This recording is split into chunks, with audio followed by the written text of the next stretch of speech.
Soy el doctor Carvajal Lizano, neurólogo de Costa Rica. Es importante, primero que todo, valorar la importancia de seguir el tratamiento neurológico. Si usted tiene factores de riesgo, como hipertensión arterial, diabetes, enfermedad cerebrovascular, etc., y está bien controlado, va a estar mucho más protegido si adquiere el virus.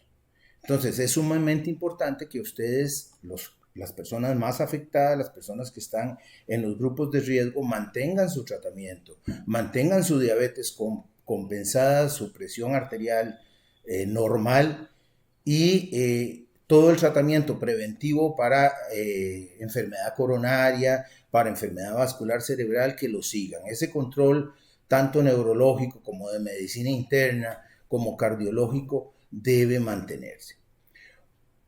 Sabemos que los padecimientos neurológicos se agravan durante la pandemia y se agravan muchas veces por las situaciones de estrés. Todos estamos estresados durante esta época. Algunos por temor al contagio, otros por temor a que se contagien nuestros padres, nuestros abuelos, etc. Y otras personas por solo estar confinadas. El hecho de estar sin salir causa mucha tensión. Esto hace que muchos de los padecimientos neurológicos se agraven.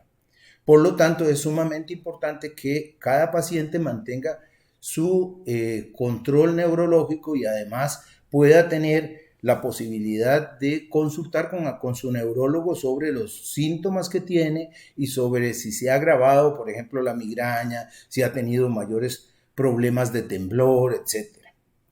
Los síntomas neurológicos son muy frecuentes, principalmente en los pacientes internados, y me voy a referir a un estudio que salió hace poco, el 10 de abril de este año, hecho en China, en un hospital universitario de China, donde el doctor Mao y 10 colaboradores publican sobre patología neurológica relacionada con el COVID-19.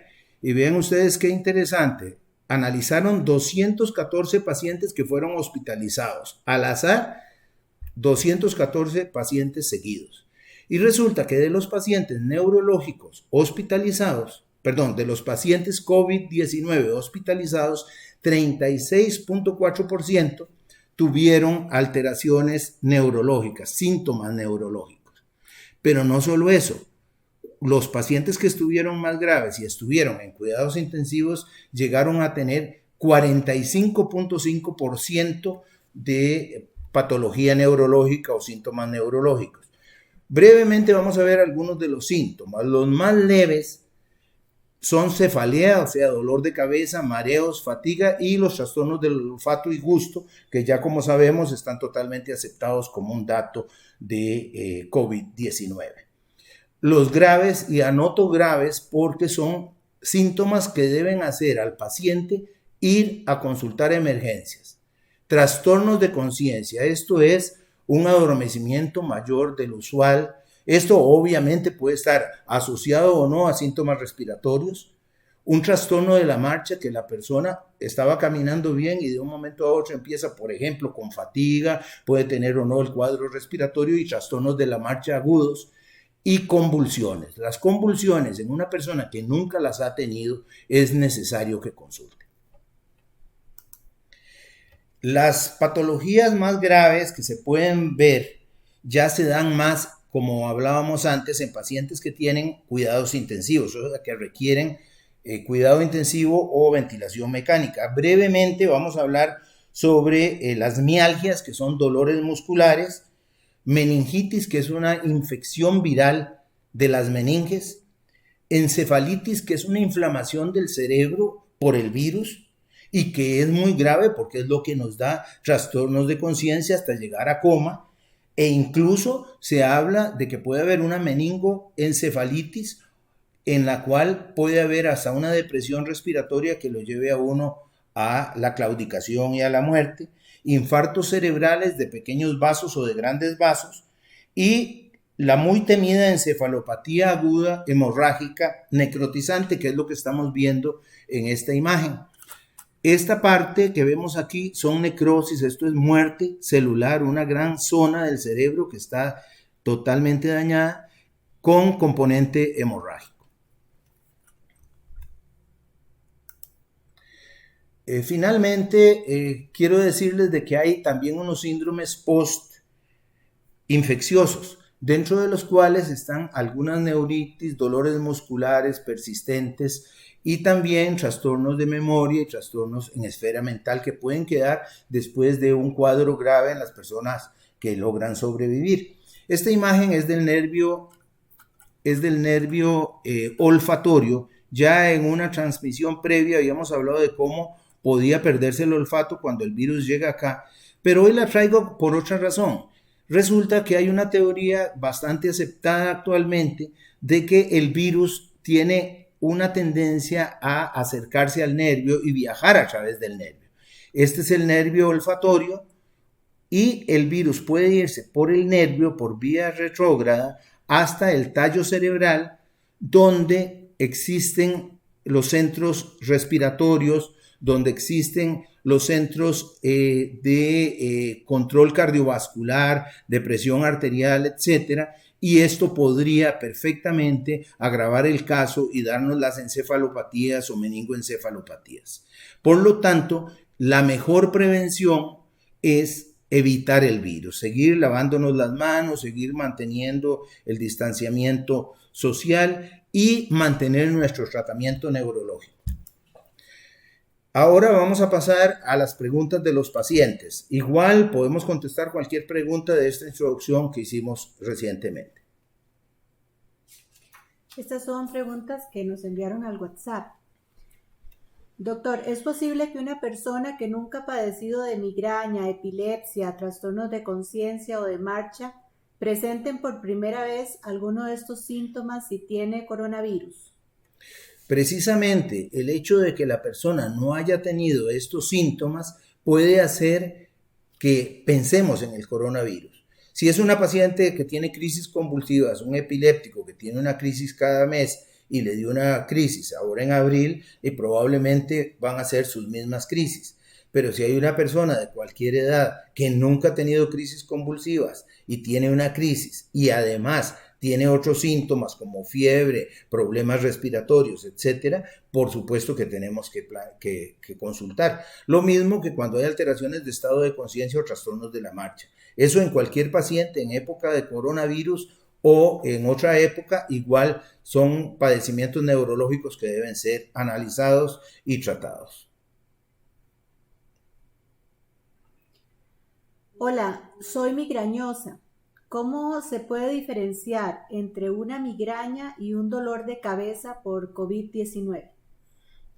Bueno, para los migrañosos se sabe que la persona migrañosa tiene normalmente un patrón de migraña. Hay personas que tienen la llamada aura, que lo más usual es que tengan visión alterada con parchones o con lucecitas y posteriormente viene el dolor, que puede ser en un lado del cráneo, puede ser en la frente, puede ser en la parte de atrás de la cabeza. Sin embargo, este patrón se mantiene siempre. Si la persona migrañosa tiene este problema y le aparece en esta época, probablemente es una migraña y no tiene de qué preocuparse. Sin embargo, si esta persona tiene un tipo de dolor de cabeza diferente, tenía un patrón como ese y ahora tiene un dolor severo, persistente, que no se le quita y se asocia a esto de problemas respiratorios, de problemas de olfato, de todo lo que se ha hablado, definitivamente puede ser puede ser que se infectó de coronavirus y debe estudiarse. ¿La fiebre alta que se tiene cuando uno tiene coronavirus produce convulsiones? Depende. En los niños es usual que exista, especialmente en el niño pequeño, con fiebres muy altas, por ejemplo, de 40, 39,5 o más, que muchas veces el paciente convulsione, y esto es lo que se conoce convulsiones febriles. En el adulto es muy poco frecuente que suceda esto. Sin embargo, en algunos pacientes epilépticos, cuando tienen un cuadro gripal severo, un cuadro infeccioso severo con fiebre alta, también esto puede precipitar crisis. pero la sola fiebre no es un precipitante de crisis convulsivas, excepto que haya algo más. Tenemos dos preguntas similares. Primera, hola doctor, soy epiléptico. ¿Tengo mayor posibilidad de adquirir el COVID-19? Y la otra es, ¿puede el COVID-19 a una persona epiléptica controlada con medicamentos hacerla convulsionar si contrae el virus? Bueno, el que la persona sea epiléptica o tenga crisis convulsiva no es un factor de riesgo, no es algo que deba preocuparnos sobremanera. Sin embargo, como hablamos, si el virus penetra y la persona está debilitada o también es diabética, hipertensa, etcétera, y el virus penetra y llega al sistema nervioso central, es posible que la persona sufra de convulsiones, pero ya no por la epilepsia previa, sino porque le está afectando el sistema nervioso central, le está dando una encefalopatía. Esto se da en casos graves. Esto no se da usualmente en la casa, en un cuadro leve, se da en un paciente internado y principalmente en pacientes de cuidados intensivos. Así que yo creo que tenemos que ser estar tranquilos de que si estamos con el tratamiento, como menciona este paciente, si tenemos el tratamiento al día, si no nos falta ninguna dosis del mismo, podemos estar tranquilos de que no va a haber mayor problema. Leí que se ha descubierto que pacientes que han tenido COVID-19 y han estado en cuidados intensivos y logran salir, quedan con algún padecimiento neurológico. ¿Esto puede pasar más en adultos mayores o en adultos jóvenes? Bueno, en el paciente de cuidados intensivos, desafortunadamente casi que no hay diferencia en cuanto a jóvenes y adultos en esta pregunta. O sea, el paciente que está grave, sea joven o sea adulto mayor y tiene síntomas neurológicos importantes, probablemente va a quedar con algún problema neurológico. Se habla de que puede llegar hasta un 30 o 45% los pacientes que salen de cuidados intensivos y tuvieron encefalopatía, meningitis, miositis, enfermedad de los músculos, etcétera, que van a seguir teniendo este problema después de que ya están negativos por el COVID. Entonces ahí es donde es muy importante, bueno, como siempre hemos dicho, la prevención, no caer en cuidados intensivos, cuidarnos y quedarnos en casa. Pero aparte de esto, si la persona no ha llegado a cuidados intensivos y su cuerpo logra defenderse del virus, no va a pasar a más. Esto se da más en pacientes de cuidados intensivos que han tenido sintomatología neurológica severa.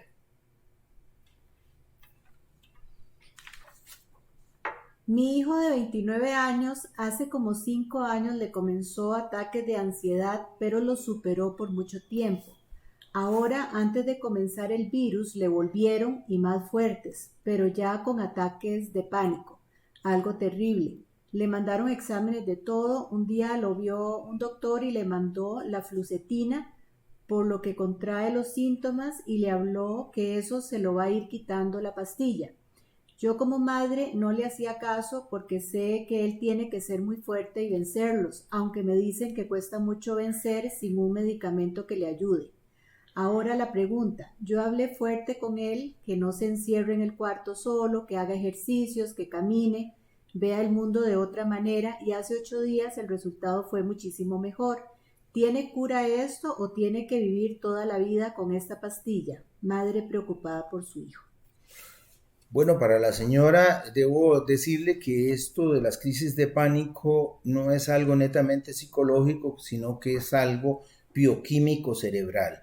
Hay alteraciones de neurotransmisores, que son las sustancias químicas que unen una neurona con la otra y provocan el estímulo eléctrico cerebral. Y resulta que se ha detectado que en estos pacientes hay algunas sustancias como la serotonina y la norepinefrina que están disminuidas. Entonces, por esto es que es tan importante el tratamiento médico. Mi consejo, yo no podría decirle si tiene que tomar toda la vida o por 6 meses, 1 año el tratamiento. Sin embargo, lo que sí puedo aconsejarle es que en esta época, especialmente de pandemia, en que estamos todos preocupados y ha habido tanto estrés, que mantengamos el tratamiento, que no lo dejemos y que sea su médico tratante quien le recetó la fluoxetina, quien decida en qué momento se la va a quitar. Hola doctor, yo veo noticias y termino sintiendo falta de aire. ¿Por qué me pasa esto? Bueno, definitivamente los noticieros nos informan, pero también nos asustan.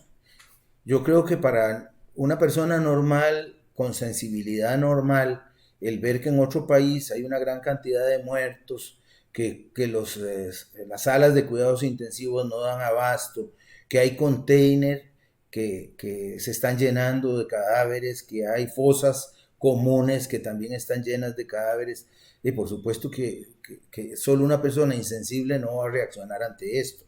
Sin embargo, hay personas que son mucho más ansiosas que otras. Entonces, hay personas que ante la noticia en ese momento sienten que le falta el aire, y hay personas que también incluso creen que les puede dar el COVID-19 y que tal vez les está empezando la enfermedad con esta falta de aire. Probablemente si es solo durante el noticiero, son crisis de ansiedad. Y yo creo que es importante pues, mantenernos informados, es importante que tengamos la visión de lo que pasa en el mundo. Yo creo que Costa Rica va muy bien hasta el momento, pero no debemos bajar la guardia y si nos informamos de lo que está pasando en Europa, en Estados Unidos, sabemos lo que puede pasar aquí si nos descuidamos. Pero desde el punto de vista de información tampoco tenemos que saturarnos de información. Creo que es muy saludable, está bien ver el noticiero, pero no estar viendo todos los noticieros, pasando de canal en canal para ver dónde hay noticias y tal vez repitiendo la misma noticia hasta 3 o 4 veces durante el día.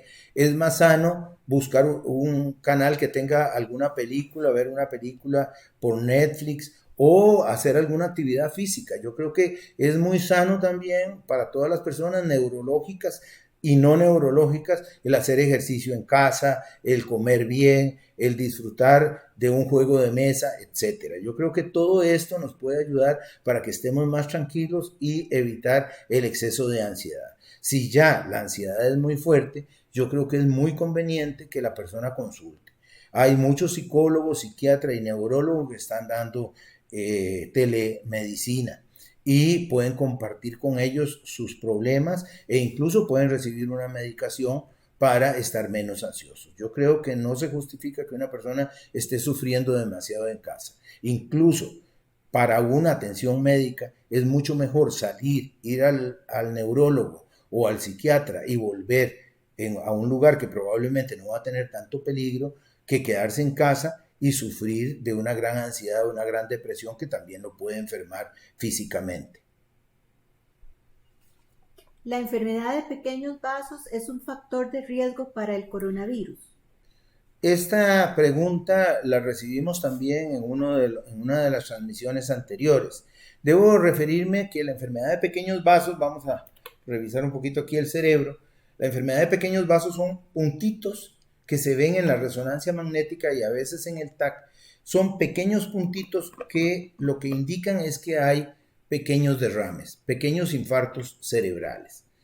Esta es una enfermedad que antiguamente se atribuía solo a la hipertensión arterial descontrolada, pero ahora se sabe que es una enfermedad aparte que tiene que ver con trastornos de coagulación y que tiene que ver también con alguna alteración en los pequeños vasos del cerebro, por ejemplo, que puede estar asociada a aumento de colesterol en la sangre, también a la hipertensión arterial y a la diabetes. Esto es un factor predisponente, pero en el paciente grave, en el paciente que está en cuidados intensivos, que tiene mucho más posibilidades de tener derrames cerebrales pequeños o grandes. Creo que es importante no preocuparnos si ya estamos controlados, si estamos tomando nuestro tratamiento. Muchos de los pacientes que tienen enfermedad de pequeños vasos han recibido una dosis de aspirina o clopidogrel diaria como para prevenir que tenga más pequeños derrames. Muchos de ellos se han hecho estudios de coagulación e incluso estudios genéticos para ver si los padres le han heredado una alteración en los pequeños vasos, principalmente en la coagulación, y veamos que la coagulación es una de las cosas que se altera con el COVID. Entonces, todos aquellos pacientes que tienen trastornos de coagulación, por favor, no dejar su aspirina, no dejar su clopidogrel, no dejar su anticoagulante. Si la persona está bien controlada, va a tener un riesgo muy semejante al de la persona que no tiene la enfermedad de pequeños vasos. Sin embargo, si está descontrolada y tiene otros factores de riesgo, ahí sí puede tener mayores problemas.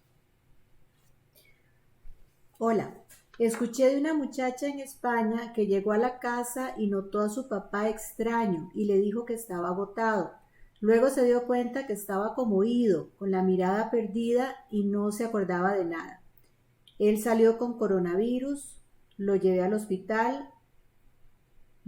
hospital y murió a los 8 días. Este fue el único síntoma. ¿Cómo identificar qué es pérdida de conciencia y por qué pasa esto? Bueno, hablábamos que los síntomas graves neurológicos era el trastorno de la marcha y también las convulsiones y el trastorno de conciencia. El trastorno de conciencia va de la somnolencia, que es cuando la persona pasa muy dormida en el día, en una persona obviamente que no duerme en el día, porque ahora sé de mucha gente que ha trastornado su sueño y que ahora muchas veces se levanta a las 12 del día o en la tarde. Entonces es en una persona que sigue su ciclo normal y de un momento a otro lo ven dormido, muy adormilado, lo llaman, le dicen papá y no le contesta, etcétera. Este paciente tiene un trastorno de conciencia que puede llegar hasta quedar en coma, hasta no responder a ningún estímulo. Estos pacientes deben consultar, no pueden esperar en casa porque es un dato que sí puede ser importante. A veces hay un estudio en New York de pocos casos en los cuales más de la mitad no tenían síntomas respiratorios. Tenían problemas de estado de conciencia, convulsiones u otros problemas como enfermedad cerebrovascular, ya estando en cuidados intensivos, y resulta que no tuvieron ningún problema respiratorio previo. Entonces, el problema respiratorio epidemiológicamente sigue siendo sumamente importante y es lo que nos tiene que guiar. Sin embargo, existen pacientes que pueden no tener síntomas respiratorios y pueden convulsionar en casa, pueden tener estos problemas de conciencia desde algo leve hasta algo severo, pueden tener trastornos de marcha, el trastorno de olfato y de otros pares craneales, como por ejemplo neuritis óptica, dejar de ver de un ojo o tener una visión demasiado borrosa de un ojo. Todo eso amerita atención por un neurólogo o por un internista o ir a emergencias. No puedo dormir a mis horas. De hecho, no duermo en las noches. Me cuesta dormir y en el día no es lo mismo. Duermo poco, ya en la noche siento embotado el cerebro, como atontado. Si paso recostado viendo tele, la sensación es como rara en la cabeza. ¿Será normal por no dormir? Ya llevo 2 meses casi sin salir de la casa por miedo a contagiarme y a contagiar a mis padres que son mayores. Sí, esto es un gran problema. Hay mucha gente que sufre de insomnio y de trastornos del sueño. Ahí están también las pesadillas o personas que se levantan dormidas y que ahora con el estrés le sucede más frecuentemente. Yo lo que creo es que en estos casos hay que tratar de volver a dormir. O sea, el cerebro necesita el descanso. No podemos pasar recto y también se da de que hay mucha gente que se pone a ver películas de madrugada, se acuesta en la mañana, o sea, hay un trastorno total. El cerebro necesita descanso y por lo tanto debemos de buscar la forma de llegar a tener ese descanso. Se pueden utilizar algunos té para dormir, algunas personas utilizan la melatonina, hay algunos antihistamínicos que son tratamiento para alergia que también se pueden utilizar y también existen ya medicamentos para dormir. Pero es importante que no decidamos nosotros, o sea, un té o tal vez alguna cosa natural se puede utilizar, pero si ya hay que tomar un medicamento es mejor que consulten con un neurólogo o con un psiquiatra o con un internista para que les dé la mejor opción. Recordemos que hay muchos profesionales médicos que estamos haciendo telemedicina y creo que es importante que si tienen miedo de salirse, esta es una muy buena opción. ¿Una persona con lupus tiene más riesgo para padecer el COVID-19? Bueno, esta es una muy buena pregunta porque sabemos que tanto la persona que tiene un problema respiratorio severo como la persona que tiene un problema neurológico severo en cuidados intensivos tiene un problema inmunológico grande, una guerra que es esta guerra de citoquinas, esta guerra que existe con el COVID, con el virus, con el SARS-CoV-2. Y esta guerra es la que provoca esa gran inflamación, es un campo de batalla terrible.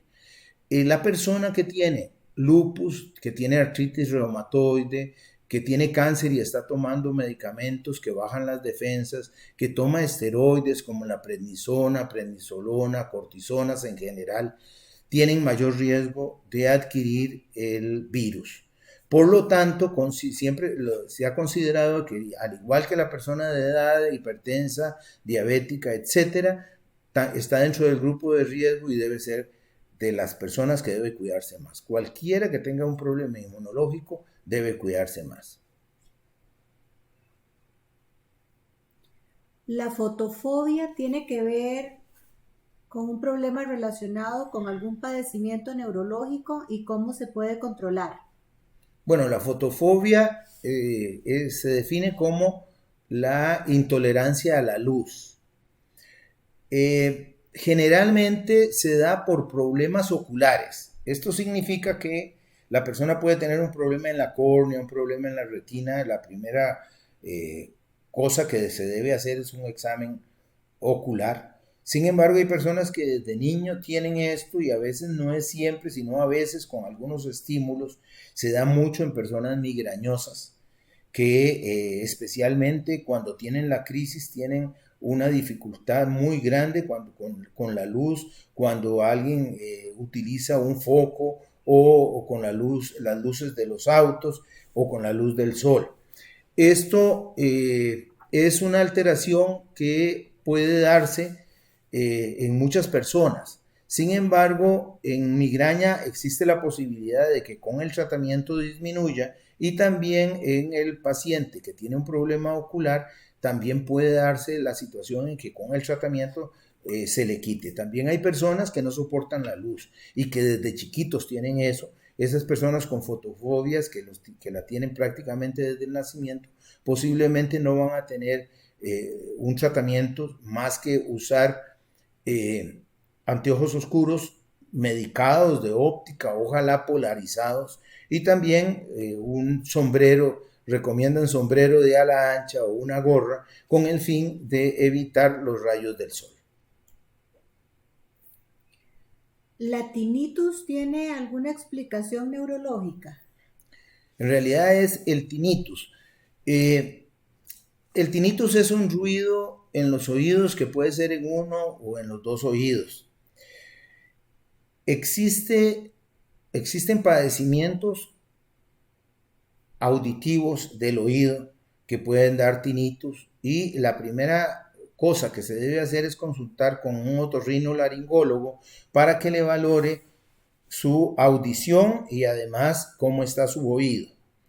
Hay algunos tinnitus que se llaman centrales o sensoriales, en los cuales existe una alteración del nervio auditivo. En estos casos pasa a ser neurológico y existen dos posibilidades. Una, que se trate de un problema vascular en el cual ha fallado la irrigación de uno o de los dos oídos, para lo cual hay algunos medicamentos vasodilatadores que tienen bastante éxito. La segunda posibilidad es que se trate de una alteración de neurotransmisores, que son estas sustancias que tienen que ver con la unión entre neuronas, y que en este caso hay unas sustancias que se llaman GABA y glutamato que tienen que ver con las áreas de audición en el cerebro y que pueden estar alteradas, tanto de que hay algunos medicamentos que regulan estos neurotransmisores y que pueden ayudar a que el tinnitus disminuya o se logre curar. El tinnitus es un padecimiento difícil de tratar. Yo creo que tanto para los otorrinolaringólogos como para los neurólogos ha sido uno de los padecimientos difíciles. Si una persona ha convulsionado de pequeño, ¿puede volver a convulsionar por un susto, por alegría o por estrés? ¿Qué posibilidades existen? Hay una gran controversia en cuanto a esto. Teóricamente, como neurólogo, tengo que decir que las crisis convulsivas son totalmente involuntarias y que hay que hacer una diferenciación entre la crisis convulsiva y una crisis psicógena que tiene que ver con un trastorno de ansiedad o de depresión y que puede provocar una caída al suelo, puede provocar algún movimiento o una pérdida de la conciencia psicógena.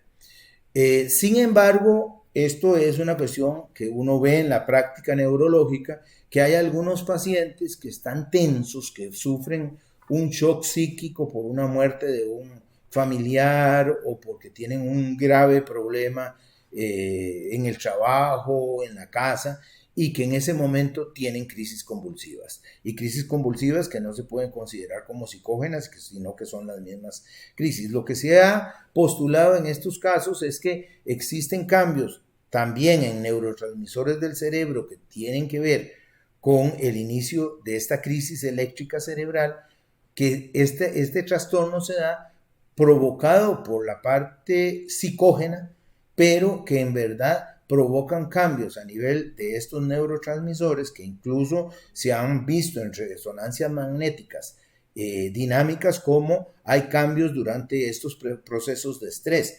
Entonces no se puede decir 100% ni que sí ni que no, podría ser. Hay gente que dice que con estos periodos de confinamiento, periodos de tensión por todo lo que está pasando en el mundo, por problemas económicos, por haber perdido el trabajo, casi que todos los padecimientos neurológicos se agravan y yo eso lo creo. Entonces, lo más importante, como les decía, es mantener nuestros tratamientos neurológicos al máximo. Tenemos dos preguntas similares, se las hago. Primera, ¿por qué los hipertensos son susceptibles al COVID-19? Y la segunda, ¿qué hace la hipertensión en los pacientes con COVID? O sea, ¿qué causa en el cuerpo? Aquí hay pacientes hipertensos con COVID y están llevando la enfermedad en el hogar. Bueno, en realidad el factor de riesgo es más importante en el momento en el que la persona se agrava. Eso significa que el paciente hipertenso puede tener pequeños infartos cerebrales, puede tener además trastornos en sus vasos cerebrales, tiene mayor posibilidad de hacer pequeñas hemorragias cerebrales. Esto en la persona hipertensa que está grave. En la persona hipertensa que está bien controlada, que tiene su presión normal, es muy poco probable que vaya a tener por infectarse con COVID-19, de COVID-19, va a tener muy poca posibilidad de complicarse en casa por solo ser hipertenso. Ahora, si hablamos de que es hipertenso, tiene mucha edad, es diabético, ha tenido un infarto cerebral, un infarto del miocardio, ya la cuestión cambia. Entonces, el ser hipertenso, insisto, controlado, no es un factor de riesgo tan severo. Es severo en las personas que caen en cuidados intensivos y que están graves, porque es un factor que debilita a nivel corporal en esos momentos críticos. Don Manuel, ¿qué daños neurológicos pueden quedar después de tener COVID-19 o no quedaría ningún daño? Bueno, se han descrito algunos padecimientos neurológicos más frecuentes. Por ejemplo, la persona que tiene encefalopatías generalmente queda con un trastorno en esfera mental, puede quedar con trastornos de memoria o con algún trastorno de sueño, por ejemplo. Las personas que han tenido que han estado largo tiempo en cuidado intensivo y especialmente si han tenido el virus, pueden tener miopatías o neuropatías. Esto significa que los nervios periféricos se inflaman y los músculos también se pueden inflamar y esto va a dar trastornos de marcha y va a requerir un proceso de rehabilitación posterior. Si han tenido, obviamente, hemorragias cerebrales, una meningoencefalopatía o una encefalopatía que le provocó convulsiones y que le provocó un sangrado como el que ilustramos en las láminas que hace un ratito proyectamos, por supuesto que puede tener algún otro trastorno, trastornos de lenguaje, trastornos de movimiento o sensibilidad de un lado del cuerpo, etc. O sea, que depende mucho de la gravedad. Por eso seguimos insistiendo, lo mejor es no caer en un hospital.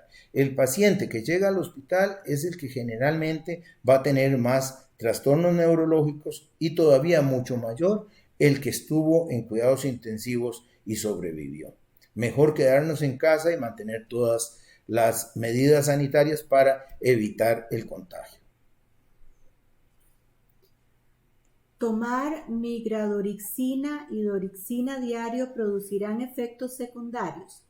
Es que ha sido lo único que ha bajado las crisis migrañosas, pero un día que falle duele hasta 14 días seguidos después. Bueno, esto es un problema. Este medicamento, la migradorixina, ya los especialistas en migraña no la usamos desde hace muchos años, precisamente porque tiene efectos secundarios a largo plazo. O sea, las ergotaminas, que es el grupo de medicamentos, primero provocan algo que puede ser un vasoespasmo o una disminución del calibre de los vasos, que puede ser crónico y se hace crónico si se toma muy frecuentemente. Y la otra cosa es que puede dar rebote. Eso significa que la persona tiene una crisis de dolor de cabeza, toma la migradorixina, se le quita y después le vuelve otra vez. Entonces es una causa de migraña crónica. Yo le sugeriría a la paciente que consultara con un neurólogo para ver otras posibilidades. Hay algunos medicamentos más modernos que no provocan espasmo y provocan menos rebote.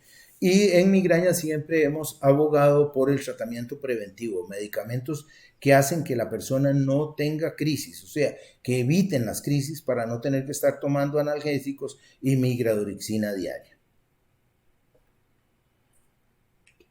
¿Qué son los tipos de electricidad repetidas y dolorosas en lado izquierdo de la cabeza? Bueno, es difícil decirle con certeza sin hacer una buena historia clínica y sin examinarla. Pero lo que podríamos decir es que este tipo de sensaciones eléctricas del cerebro podrían tratarse de una migraña, pero más frecuentemente se debe a lo que se llama neuralgia craneal, que es una inflamación de los nervios que generalmente se da en un punto. Hay personas que en un punto, como por ejemplo acá, le da esa sensación o en un lado de la cabeza o en la frente. Esto significa que el nervio en esa zona está inflamado y el tratamiento es dar un medicamento que le desinflame ese nervio con bastante seguridad. No es un padecimiento peligroso, esas sensaciones generalmente no son peligrosas, pero sí es conveniente que sea vista por un neurólogo para darle el mejor tratamiento y ver si hay que hacer algún estudio neurológico extra. Cuando despierto en las mañanas siento mareos, aún sin levantarme, y en ocasiones unos fuertes dolores de cabeza. ¿A qué se debe? También es difícil hacer un diagnóstico con tan poca información. Sin embargo, se describe la migraña del levantarse. Hay personas que están acostadas durante el sueño, no tienen ningún tipo de molestia y al despertar empiezan con crisis de dolor y el mareo podría ser parte de una crisis de migraña. Algunas personas postulan de que al levantarse puede ser por fotofobia, lo que hablamos hace un rato, de que en el momento en que ellos están dormidos con los ojos cerrados de noche o a oscuras, la persona no tiene ningún problema y después cuando amanece hay luz y se levantan, eso les provoca la migraña. Así que también sería conveniente que consultara con algún médico, internista o neurólogo para valorar mejor su cuadro. Si es dolor de cabeza y mareos diarios, amerita tratamiento. ¿Qué recomendaciones puede brindar para los pacientes con secuelas de derrame cerebral que siguen recibiendo fisioterapia, tanto para el paciente como para el fisioterapeuta? Bueno, la fisioterapia es sumamente importante en el paciente que ha tenido un derrame cerebral, que ha tenido una obstrucción de una arteria cerebral o que ha tenido una hemorragia cerebral. Usualmente, y lo clásico es que la persona pierda su movimiento de un lado del cuerpo, puede también perder la marcha, no poder mover bien los dos brazos, puede ser solo un brazo, puede tener una afectación en el habla asociada a trastornos de un lado del cuerpo. Y la fisioterapia juega un papel sumamente importante. El tiempo y el tipo de fisioterapia depende mucho de cada caso.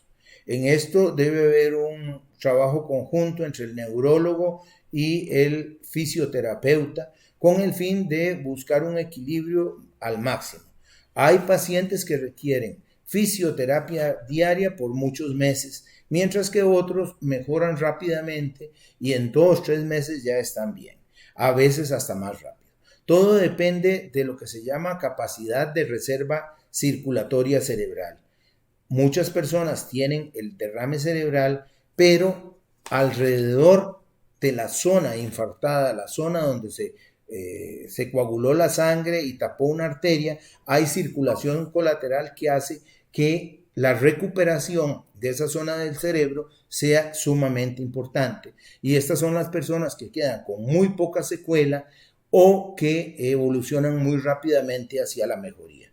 Como les digo, esto es un trabajo conjunto y cada caso es diferente. Desde que estoy en cuarentena sueño mucho, tengo pesadillas y siento que no duermo bien. Me despierto cansada y con dolor de cuello y dolor de cabeza. ¿Qué puedo hacer para que no me pase esto? Me estoy desesperando. Bueno, yo creo que las primeras medidas no son medicamentos. Es tal vez hacer ejercicio, distraerse. Yo sé que el confinamiento es muy difícil. El hecho de estar en casa, a veces hay personas que son muy sociables y tienen toda su vida hecha para estar en sociedad y que aquí se limita mucho, pero desafortunadamente es una medida que es por todos nosotros y por cuidar a toda nuestra población y lo tenemos que seguir haciendo.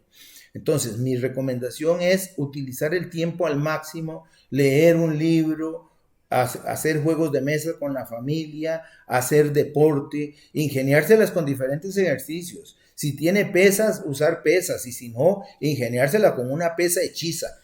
Si no, podemos hacer bicicleta o podemos caminar si hay necesidad alrededor de la casa o en la acera o dentro de la casa.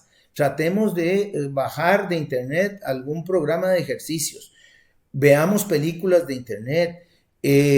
Aprendamos un nuevo idioma. Tratemos de hacer de este tiempo más bien algo útil. Que esta resiliencia sea para que estemos mejor cuando salgamos de casa y no que estemos peor. Si ya después de todas estas medidas de tratar de mejorar al máximo el aprovechamiento durante el día, que también insisto, en estos casos es mejor durante el día hacer mucha actividad y durante la noche dormir o acostarnos y quedarnos en la cama. No estar viendo televisión acostados. Es preferible sentarnos y ver televisión un rato o ver una película y después ya apagar todas las luces y acostarnos. Eso es parte de la higiene del sueño. Es muy importante que ya en ese periodo ya nos dediquemos solo a dormir. Pero si aún así con todas estas medidas seguimos mal, creo que sería conveniente consultar con un especialista, que puede ser un especialista en sueño, puede ser un internista o un neurólogo o un psiquiatra. para utilizar algunos medicamentos que nos ayuden a regular el sueño. ¿A qué se debe que con un dolor de cabeza se sienta que el ojo se le quiere salir? Bueno, hay una gran variabilidad de dolores de cabeza. Si la historia clínica es que eso es por crisis y que se da cada cierto tiempo y ya tiene bastante tiempo de tenerlo, entonces es probable de que esto sea una migraña y que esa sensación sea algo a repetición a través del tiempo. Sin embargo, si este padecimiento es reciente, nunca había tenido dolor de cabeza y desde hace una semana o un mes empezó con esto, creo que es muy conveniente que consulte con un neurólogo porque es necesario hacerle algunos estudios para descartar algún padecimiento de mayor gravedad. Lo más usual es que sea una migraña, pero puede ser alguna otra cosa. Y la diferencia es que si es de inicio reciente o si toda la vida lo hemos tenido desde hace años, eso quita gravedad a el padecimiento. Doctor, ¿usted recomienda la fisioterapia para los que padecemos de migraña? Bueno, hay algunos estudios sobre fisioterapia en migraña y principalmente del grupo de London, Ontario, en Canadá, en que hicieron un estudio en que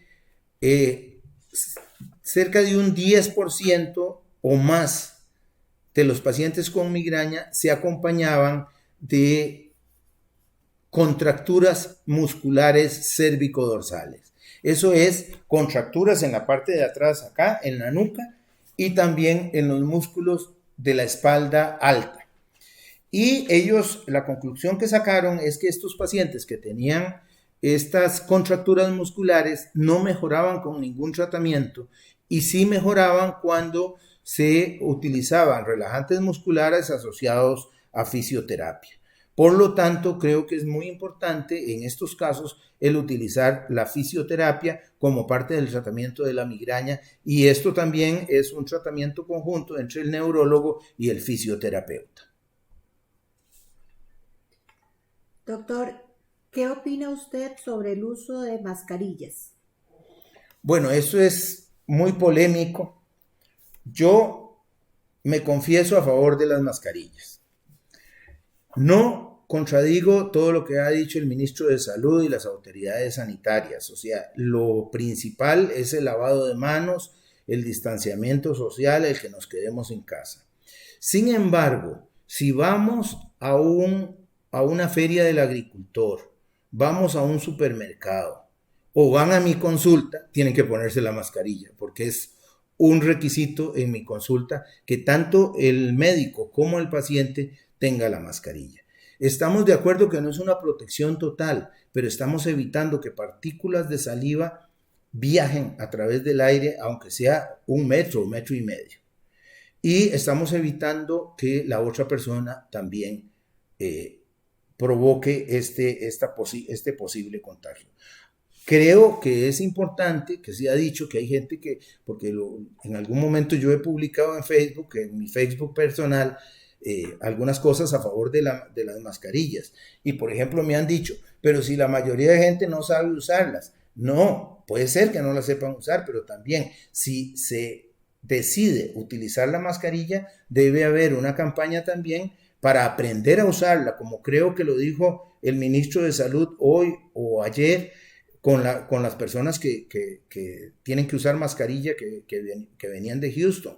O sea, se les debe dar una instrucción, se debe dar una instrucción de cómo usar la mascarilla, que no se debe tocar la mascarilla por acá, que se debe utilizar solo tocar los hilos, que se debe poner y no quitarla. Por ejemplo, nosotros en nuestra clínica la utilizamos a diario y se está cambiando luego de que se ven los pacientes. Cada paciente tiene su mascarilla y cuando se va ya se la puede retirar o se la puede llevar puesta. Yo pienso que la experiencia de los países asiáticos, Corea del Sur, China, debemos tomarla. Y además, por ejemplo, en Alemania y en España, y creo que también en Italia, en este momento se está exigiendo la mascarilla para todas las personas que van en transporte público. Estuve viendo un reportaje de España donde las mismas empresas de transporte le entregan, hay un funcionario fuera del bus o fuera del tren entregando una mascarilla a cada persona que se va a subir al tren. Entonces yo creo que es una medida, no la principal, pero es una medida adicional, que por ejemplo ayer tuve yo que ir a una farmacia a comprar un medicamento para mi hijo y obviamente me puse la mascarilla y cuando entré me di cuenta que todos en la farmacia tenían mascarilla, desde los oficiales ahí de seguridad hasta todas las personas que estaban atendiendo. Entonces yo creo que con esto se minimiza las posibilidades de contagio. Aclaro de nuevo, lo principal es el lavado de manos y el guardar 2 metros o 1,80 m de distancia, porque también esto ha sido un problema. Yo creo que esto tenemos que tenerlo claro en Costa Rica. Mucha gente se lava las manos, pero no tiene ese cuidado de estar en distanciamiento. Vemos mucho grupo de personas que están juntas y eso es un problema. Así que yo creo que no está de más usar mascarillas, como muy bien lo dijo el ministro. El que quiera usarla, que la use. No es exigido ni le van a cobrar una multa como en Guatemala si no la usa, pero yo creo que es una medida saludable junto con las otras que ya se han mencionado. He sabido que el cigarrillo inflama los pulmones, inflama también el cerebro y afecta también al fumador pasivo. Es una buena pregunta. Bueno, hablando del coronavirus, ya se ha dicho que es más frecuente que las personas que tienen que son tabaquistas, que fuman o que han fumado, tengan más riesgo con la enfermedad y que también se compliquen más. Desde el punto de vista práctico, a nivel cerebral no provoca una neuropatía o un problema severo a nivel cerebral. Sin embargo, se ha descrito cambios en la circulación cerebral. Esto significa que muchos pacientes que evaluamos desde el punto de vista de circulación cerebral tienen mayor cantidad de espasmos, un cierre de arterias que es secundario al tabaco, que no es grave, no les provoca síntomas, pero que puede tener importancia teniendo alguna enfermedad. La otra cosa importante es que estos pacientes podrían, en un caso de estar en cuidados intensivos, tener mucho más problemas cerebrales y mucho más problemas pulmonares que una persona que no fuma. Tenemos varias preguntas más, pero vamos por cuestiones de tiempo a finalizar con esta. ¿Qué es la telemedicina? ¿Cómo la hacen? ¿Qué opciones de telemedicina ofrecen para no tener que salir de casa? Bueno, esta es una excelente pregunta. La telemedicina es la posibilidad de interactuar con el paciente y darle la consulta a través de la computadora. Cualquiera podría decir que es muy poco personal, pero yo se los debo decir, nosotros estamos haciendo teleneurología desde hace varios años, pues tenemos algunos pacientes que viven muy lejos en Costa Rica y tenemos pacientes que viven fuera del país, en Guatemala, en Estados Unidos, en Chile, y esos pacientes los vemos cada mes o cada 3 meses o el tiempo que sea necesario por teleneurología. Y es sumamente agradable. Yo tengo que decirles que a mí me satisface mucho ver a los pacientes por teleneurología y creo que a los pacientes también. Se logra evacuar la mayoría de la consulta por teleneurología.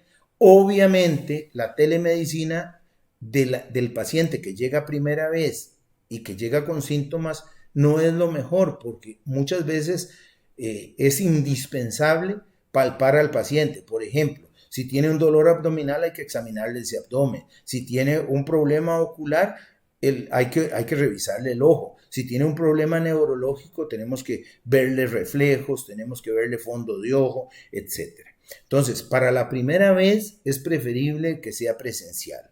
La mayoría de consultorios médicos tienen las medidas de seguridad sanitarias, así que yo creo que la mayoría de pacientes pueden ir con confianza, porque si hay un lugar donde tenemos cuidado los médicos es precisamente en nuestros consultorios para evitar que las personas tengan un contagio.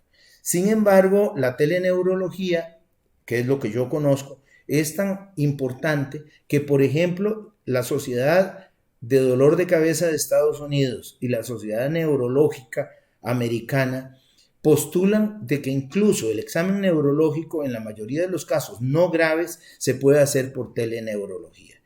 Y eso significa que podemos examinar al paciente a través de la computadora.